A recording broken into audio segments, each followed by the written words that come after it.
미국 조지아주가 한국인 300명 이상을 불법 체류 혐의로 체포한 것과 관련해 민주당은 부적절하다며 국민 안전을 위해 보호 조치에 나서겠다고 밝혔고 국민의힘은 외교 참사의 결과라고 주장했습니다. 관련한 정치권 소식들 두 분과 짚어보겠습니다.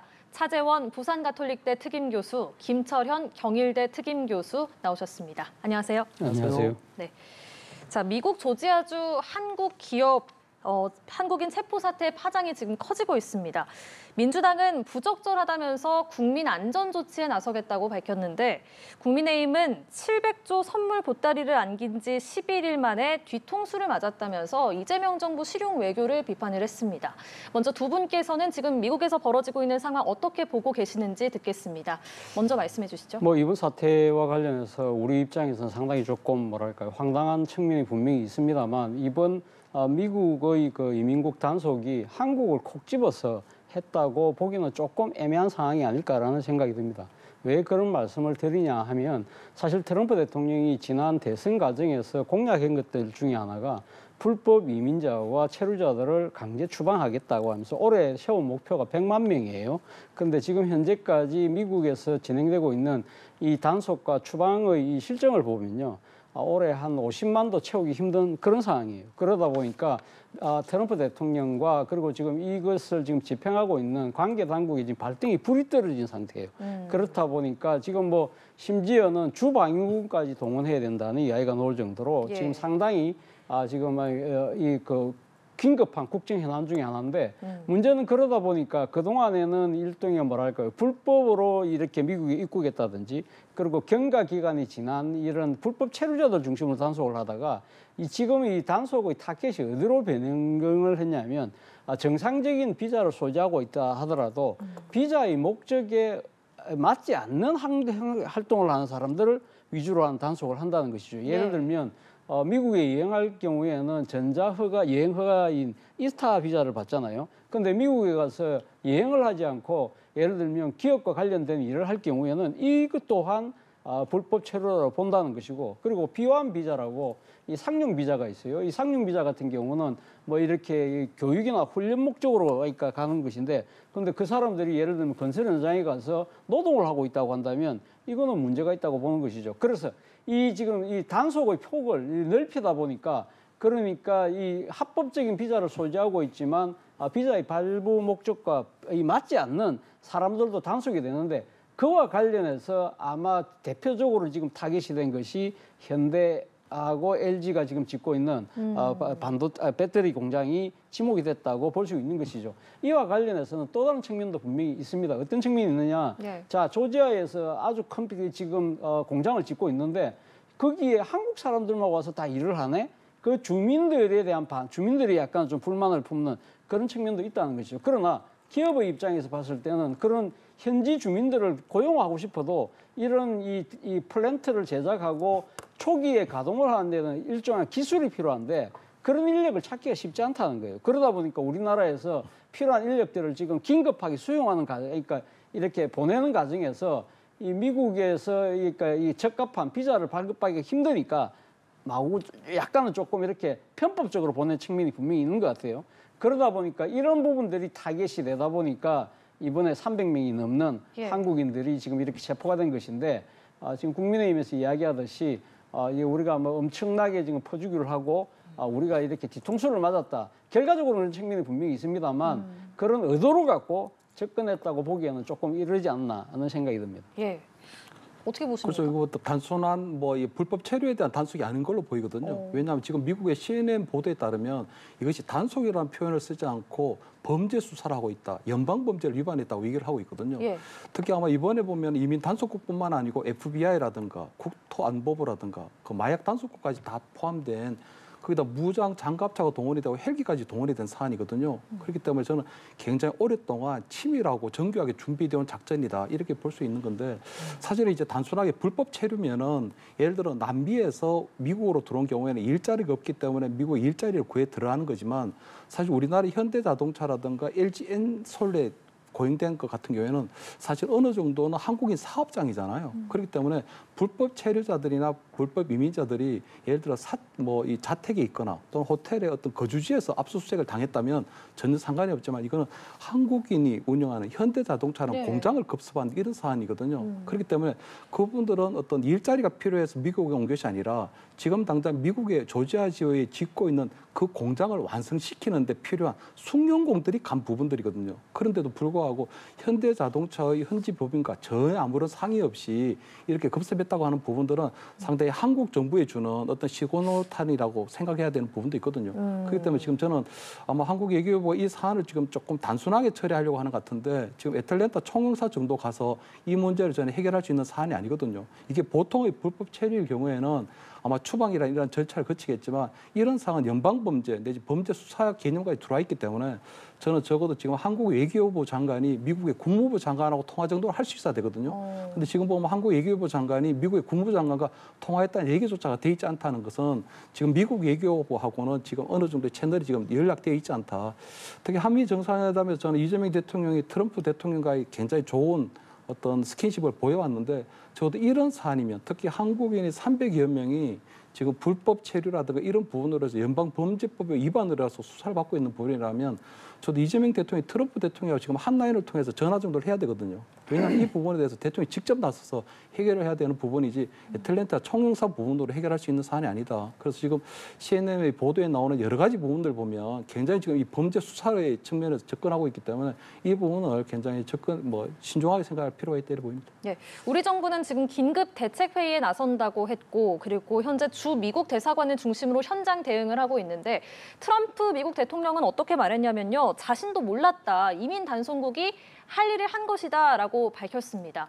그러니까 많은 분들이 궁금해하실 게 지금 우리나라와 관세 협상, 대미 투자 협상도 계속 진행을 하고 있는 상황에서 왜 하필 한국 기업의 공장이 좀 타겟이 됐을까 이런 부분 좀 궁금해하실 것 같아요. 제가 생각해서 앞서도 말씀드렸습니다만 그 관세 협상하고 한국의 지금 관세 협상이 미진하다, 지지부진하다, 그 때문에 한국을 본보기로 이 타겟을 했다고 보기는 저는 좀 말이 안 된다는 생각이 들고요. 앞서도 말씀드린 대로 미국의 지금 현재의 필요성입니다. 미국의 지금 강제 추방이라는 목표를 앞서 제가 이야기했잖아요. 그것이 지금 미흡하다. 그렇게 하면서 상당히 거기에 대한 비판 여론이 많거든요. 특히 이런 비판을 누가 하느냐 하면 아니 내가 지금 트럼프 대통령을 뽑아준 이유가 우리 지금 일자리를 빼앗고 있는 불법 이민자들을 추방하라고 뽑아놨는데 당신이 100만 명 지금 쫓아낸다 해놓고 지금 올해가 다 끝나가는데 지금 이게 절반도 못 채웠다.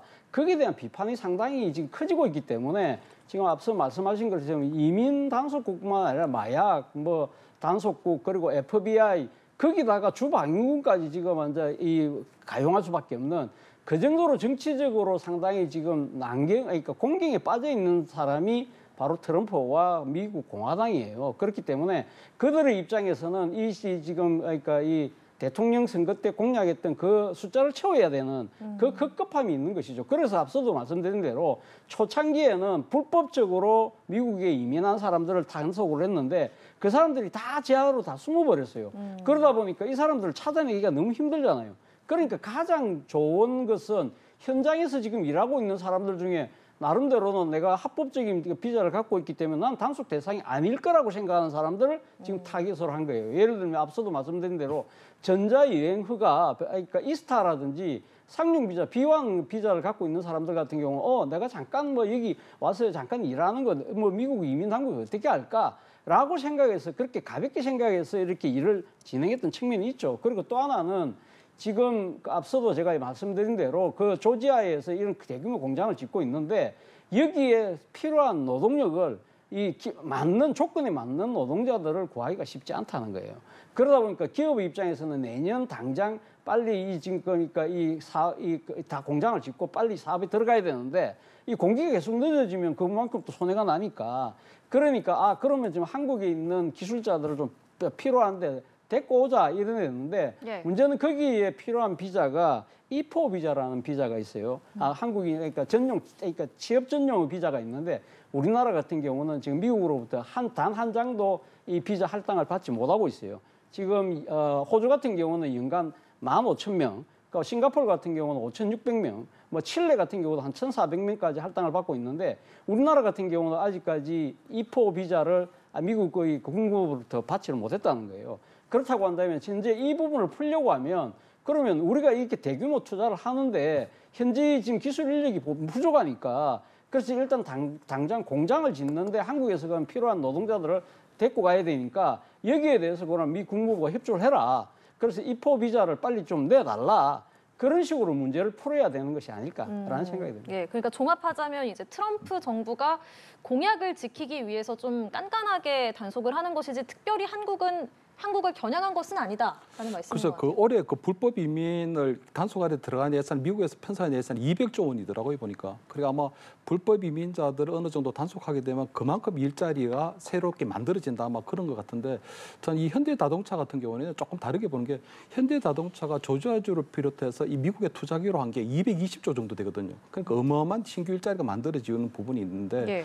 예를 들어 공장을 건설하는 데 필요한 어떤 미국 내의 숙련공이 부족해서 한국에서 데려간다면 충분히 그런 부분들은 뭐 취업 비자라든가 여러 가지 형태로 미국 정부와 상의를 하면 되거든요. 왜냐하면 미국 정부에서는 현대자동차 200조 원에 가까운 투자를 하고 그것이 어마어마한 일자리를 만들어낼 것을 알고 있기 때문에 그런 부분에서는 충분히 용인할 수 있는데 그런데도 불구하고 현대자동차를 딱 찍어서 들어왔다는 것은 물론 거기에 필요한 취업 비자가 없기 때문이기도 하지만 기본적으로 상용 비자라고 가지고 와서 한 6개월 정도 체류를 할 수 있고요. 그 6개월 기간 동안에 물론 일은 못하지만 그래도 나름대로 그런 부분들은 약간은 편법에 불과하지만 미국 정부에서는 충분히 공장 건설을 조금 속도를 내기 위한 부분에서는 이해를 할 수 있었는데도 불구하고 이번에 이렇게 굉장히 대대적인 단속이 들어갔다는 것은 저는 한국 정부에 보내는 시그널이라고 볼 수밖에 없거든요. 어떤 시그널이라고 왜냐하면 지난번에도 보면 예. 한미 정상 이재명 대통령 한미회담 정상 전에 미국의 트럼프 대통령이 SNS에 한국의 특검의 어떤 교회 압수수색이나 아니면 오산기지 압수수색에 대해서 숙청이라는 표현들 또는 혁명이라는 표현을 써가지고 한미 정상회담 첫 정상회담 상당히 유리한 국면으로 끌고 가려고 하는 게 있었거든요. 그런 것처럼 이번에도 만약에 300명 이상의 어떤 한국인 노동자들이 미국에 구금이 되고 있고 연방 범죄로 만약에 재판을 받게 된다면 한국 정부로부터는 엄청나게 정치적 부담이 생길 수밖에 없거든요. 그렇기 때문에 지난 한미 정상 이후에 지금 3,500억 달러 투자하기로 한 부분에 있어서 그것을 어디에 사용할지 그 수익 배분을 어떻게 할지에 대한 최종적인 어떤 실무 협상이 진행되고 있는데 그러한 부분에 있어서도 트럼프 행정부가 나름대로 정치적 고려를 하고 있는 것이 아닌가. 앞으로 3,500억 달러에 대해서는 지금 일본 같은 경우에는 한 5,500억 달러를 투자하는 부분에 있어서는 이제 합의를 봤거든요. 근데 우리나라 같은 경우는 3,500달러 투자에 대해서 사용처를 어떻게 정할지, 누가 정할지, 그리고 나중에 그 수익 배분을 어떻게 할지에 대해서는 아직까지 실무 협상이 진행 중인데 이렇게 한국인 노동자 300여 명을 잡아버리면 아무래도 한국의 이재명 대통령 입장에서 볼 때는 상당히 정치적 부담이 클 수밖에 없고 그러한 부분들을 고려하고 있는 부분이 있다고 보이고요. 두 번째는 보면 지금 미국의 어떤 대외 정책이 보면 중국 봉쇄 정책이 들어가고 있는데 지금 보면 아마 이번에 어떤 현대자동차에 대한 어떤 압수수색이나 이런 단속이 보면 앞으로 이 현대자동차라든가 LG에서 만들어내는 배터리가 앞으로 차세대 기술이거든요. 이런 부분이 있기 때문에 저는 앞으로 이런 불법 이민에 대한 단속을 계기로 앞으로 계속적으로 현대자동차라든가 LG라든가 SK라든가 이런 우리 한국의 대기업들이 어떻게 생산해내는 어떤 차세대 기술에 대해서도 계속적으로 관여하려고 하는 것이 아닌가. 특히 뭐 중국산 부품을 썼다거나 하는 어떤 여러 가지 생트집을 잡아서 앞으로 그런 우리 한국 대기업들의 어떤 경영에도 간섭하려고 하는 그런 포석들도 좀 있지 않나. 그렇기 때문에 이번 사태에 대해서는 저는 한국 외교부만 아니고 이재명 대통령이 굉장히 심각하게 이 사안을 보고 접근해야 된다. 그냥 섣부르게 뭐 하다가는 제가 볼 땐 굉장히 큰 어떤 뒤통수를 맞을 수 있고 된통 당할 수도 있겠다 이런 생각이 듭니다. 예, 그리고 이번 단속이 미국에 투자하는 해외 기업에 미국인 직접 고용을 늘려라 이런 압박이 아니냐 이런 해석도 나오더라고요. 당연합니다. 그러니까 이제 뭐 당연히 이제 뭐 불법 이민자들에 대한 단속 자체가 미국 내 일자리를 많이 만들기 위한 것이긴 하지만 지금 같은 경우에는 한국이 지금 한국의 어떤 현대자동차라든가 대기업이 미국의 일자리를 만들기 위해서 공장을 건설하고 있는 과정에 있는 거거든요. 그렇기 때문에 공장 건설하는 과정에 있기 때문에 그 부분에 있어서는 미국 내에서 어떤 뭐 공사라든가 이렇게 굉장히 좀 숙련도가 높은 또는 전문성이 높은 인력을 구할 수가 없기 때문에 결국 한국에 있는 어떤 기능공들을 사실 데려가서 일찍 빨리 공장을 만들려고 하는 부분이 있기 때문에 충분히 미국 정부에서 이 사안에 대해서 이해를 할 수 있다고 보이거든요. 왜? 그 사람들은 공장 짓는 데 들어간 일시적이고 임시적인 노동력일 뿐이지 앞으로 중장기적으로 공장이 만들어지고 나면 미국 내 일자리를 생산할 수도 있는데도 불구하고 이번에 공장을 건설하는 데 들어가는 한국 내 숙련공들을 불법 이민자인 것처럼 불법 체류자인 것처럼 이렇게 타겟을 잡았다는 것은 굉장히 정치적 의도가 상당히 좀 있다. 그렇기 때문에 이 부분은 저는 단순하게 지금 불법 이민자 단속에 대한 실적을 내야 되는 트럼프 행정부가 쫓기듯이 한 부분이 아니고 굉장히 한국 정부에 대해서 또는 한국 대기업에 대해서 나름대로 경영 간섭이라든가 어떤 여러 가지 관세 협상을 유리하게 이끌어 나가기야 그런 정치적 의도가 있지 않나 이렇게 보일 수밖에 없는 거죠. 예, 차재원 교수께서는 지금 이 사건이 앞으로 한미 간의 뭐 관세나 대미 투자 협상 이런 부분에는 어떤 영향을 줄 거라고 영향을 보세요? 줄 수밖에 없죠. 앞서도 제가 말씀드린 대로 지금 뭐 연방 차원에서의 실적이라는 부분도 분명히 있지만 결국 지금 그러니까 트럼프 대통령도 진짜 몰랐던 것 같아요. 그러니까 근데 본인이 그렇게 이야기할 수밖에 없는 것은 자신의 국정 우선 과제 중에 하나가 불법 이민자 추방이잖아요. 그렇기 때문에 그걸 열심히 하고 있는 이 지금 관계 당국들이 잘못했다고 이야기할 수는 없는 거예요. 그러나 상당히 내심으로는 지금 상당히 당혹스러울 거예요. 그리고 지금 미국의 언론들 특히 미국의 보수와 이 자본계를 대표하는 월스트리트 저널 같은 경우가 이번 단속을 강하게 비판을 하고 있거든요. 그러니까 한국이 엄청나게 지금 투자를 하고 있는 상황에서 그리고 특히 공장을 빨리 지어서 미국의 고용을 창출해야 되는 이러한 상황에서 지금 정치적 고려나 이런 거 전혀 배경 없이 그냥 단속의 급급에서 이렇게 들어간 부분들에 대해서는요. 지금 미국의 이 보수 진보 가리지 않고 다 지금 비판적인 시각으로 돌아섰다는 거예요. 그렇다고 한다면 미국 입장에서도 이 부분에 대해서는 어떤 식으로 아마 풀려고 할 거예요. 그렇기 때문에 우리 입장에서도 앞서도 제가 말씀드린 대로 가장 필요한 것은 이포 비자예요. 이포 비자의 할당을 호주 같은 경우는 15,000명까지 해주는데 우리 같은 경우는 한 1,000명만 해줘도 지금 충분히 이번에 잡혀간 사람이 한 300명이고 미국에 공장을 짓고 있는 것이 대규모 공장이 한 서너 군데 된다고 한다면 한 1,000명만 비자 할당 주면 이 문제는 풀리는 거예요. 그렇기 때문에 이 문제를 가지고 이 문제가 지금 한국의 관세 협상, 추가 협상을 위한 정치적인 압박 지렛대로 삼겠다. 그거는 제가 봤을 땐 좀 지나친 것이고요. 물론 지금 말씀하신 것처럼 어제 그러니까 일본과 미국이 관세 협상, 추가 협상을 해서 일종 합의문에 서명을 했어요. 그래서 미국 대통령이 트럼프가 행정 명령에 서명을 했고요. 그래서 이와 관련해서 가장 큰 문제가 뭐냐면 지금 이 일본의 자동차가 지금 그러니까 품목별 관세 중에서는 처음으로 15%로 지금 이제 명시가 됐어요. 우리 같은 경우 지난번 이 관세 협상이 타결되면서 지금 이게 전체적인 건 15% 정해졌지만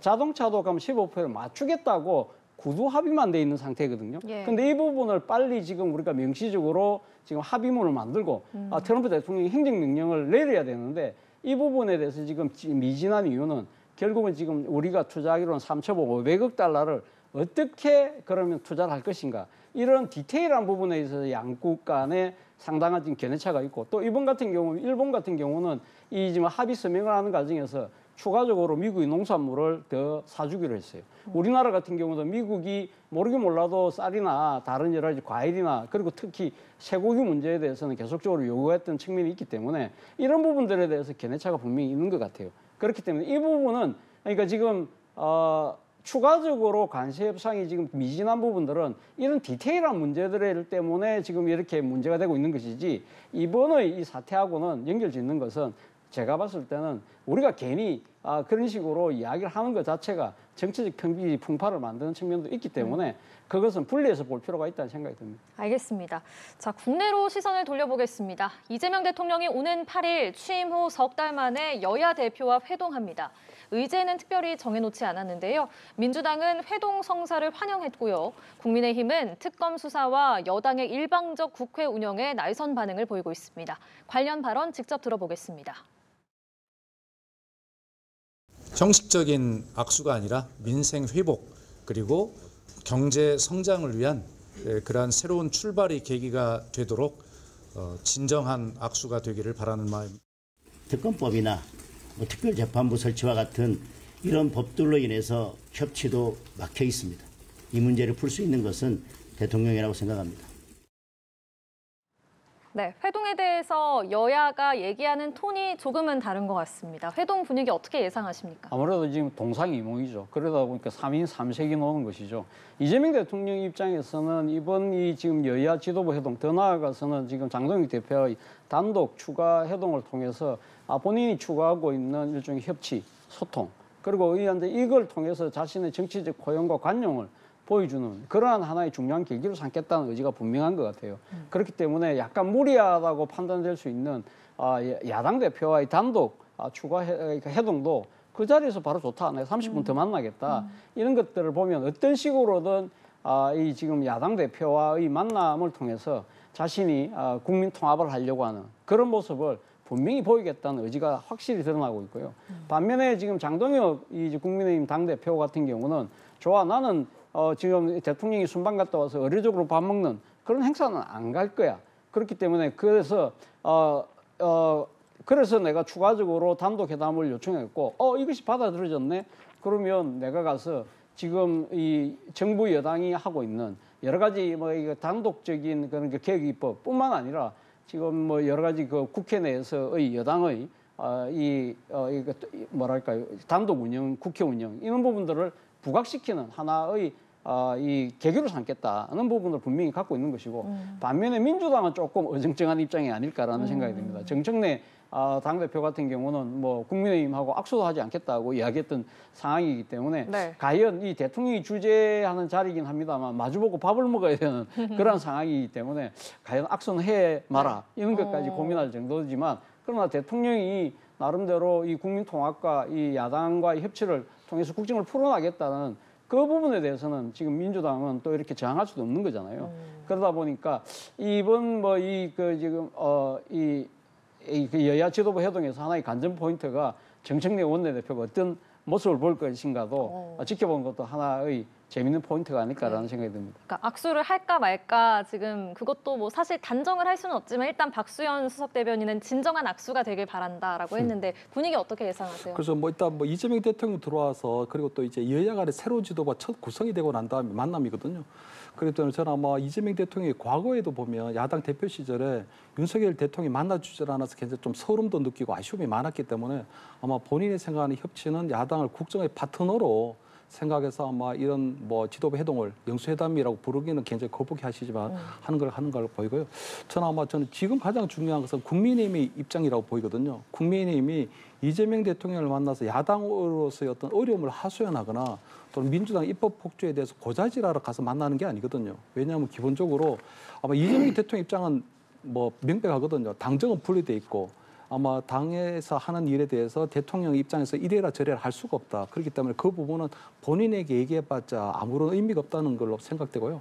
또 이재명 대통령 자체가 지금 민주당에서 이번에 입법 폭주에 대한 여러 가지 노란봉투법이나 상법이나 이런 부분에 있어도 공감대를 갖고 있거든요. 왜냐하면 지금 내일 당장 보면은 그러니까 여야 어떤 대표 회동 앞서서 내일 고위 당정회의가 열려서 정부 조직법이나 이런 부분들의 처리하는 부분을 논의를 하고 얼마 전에도 보면 노란봉투법과 관련해서도 한국노총이나 민주노총 위원장들을 따로 별도로 독대를 한 부분이 있었거든요. 그렇기 때문에 저는 국민의힘이 어떤 대통령을 향해서 여러 가지 국회 관련한 사항을 얘기해봤자 그 도를 바보 뻔하다. 그렇다면 저는 국민의힘이 조금 대국적인 정치의 모습을 보여줘야 된다고 보이거든요. 그렇다는 건 이재명 정부가 출범한 지 한 100일 정도밖에 되지 않았기 때문에 앞으로 향후 이재명 정부가 5년 동안 대한민국을 어떤 형태로 이끌어갈 것인가에 대한 청사진에 대해서 묻고 그러한 부분에 있어서 야당으로서의 어떤 정책적인 조언이라든가 어떤 순서를 하는 게 맞다고 보이거든요. 예를 들어 예산안 같은 경우에도 내년에 700조 원이 넘는 슈퍼 예산이 편성이 되는데 그중에 120조 원 정도가 다 빚이거든요. 그렇다면 그런 것들은